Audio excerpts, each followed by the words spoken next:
Vote আসলেই মন্ত্রীদেরকে গরিবদের বাড়িতে দেখতে পাওয়া যায়। কাঁচা রাস্তা পাকা হয়ে যায়, ভাঙা রাস্তা হঠাৎ করেই ঠিক হয়ে যায়। ভোট আসলেই নেতা মন্ত্রীদেরকে মাঠে চাষ করতে দেখা যায়। ভোট আসলেই কেমন জানি না সবকিছুর দাম একা একাই কমে যায়। ভোট আসলেই নেতা মন্ত্রীদেরকে গরিবের পা পর্যন্ত ছুতে দেখা যায়। ভোট আসলেই কেমন যেন পাড়ার উন্নয়ন বেড়ে যায়, গরিবের বাচ্চাদের কোলে নিতে দেখা যায়। ভোট আসলেই নেতা মন্ত্রীদেরকে দিন মজুরদের সঙ্গে খেতে দেখা যায়।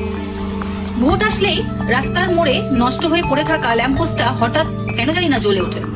ভোট আসলেই ফ্রিতে রসগোল্লা পাওয়া যায়, এমনকি আপনা আপনি ব্যাংকে টাকা ঢুকে যায়, মানতে কষ্ট হলেও। এটাই বর্তমান সময়ের আসল বাস্তবতা। এবার একটু আসল বাস্তবতা আমি আপনাদেরকে বলি। ভোটের সময় নেতা মন্ত্রীদের এতটুকু ক্ষতি হয় না, বিশ্বাস করুন।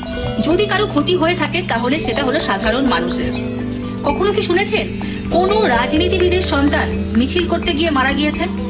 কিন্তু এই কথা নিশ্চয়ই শুনেছেন কোন সাধারণ পাবলিক মিছিল করতে গিয়ে মারা গেছে। একটা দেশে যখন যুদ্ধ শুরু হয় তখন রাজনীতিবিদরা অস্ত্র দেয়, আর গরিবেরা দেয় নিজের সন্তানদের। আর যখন যুদ্ধ শেষ হয়ে যায় তখন রাজনীতিবিদরাই নিজেদের মধ্যে হাত মেলায়, আর গরিবরা নিজেদের সন্তানদের কবর খোঁড়ে।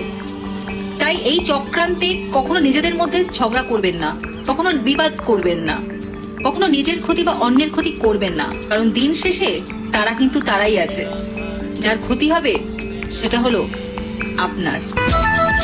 এই যে ভিডিওটি আপনারা দেখলেন, এটি ফেসবুক পেজ থেকে নেওয়া। যে কথাগুলি উনি বললেন সেটি একবারেই বাস্তবসম্মত। আপনারা চোখ বুঝিয়ে একবার ভাবুন, এই কথাগুলি ঠিক না ভুল আমাদের জানাতে ভুলবেন না। পারলে আমাদের চ্যানেলটিকে সাবস্ক্রাইব করুন, লাইক করুন এবং যতটা পারবেন শেয়ার করুন।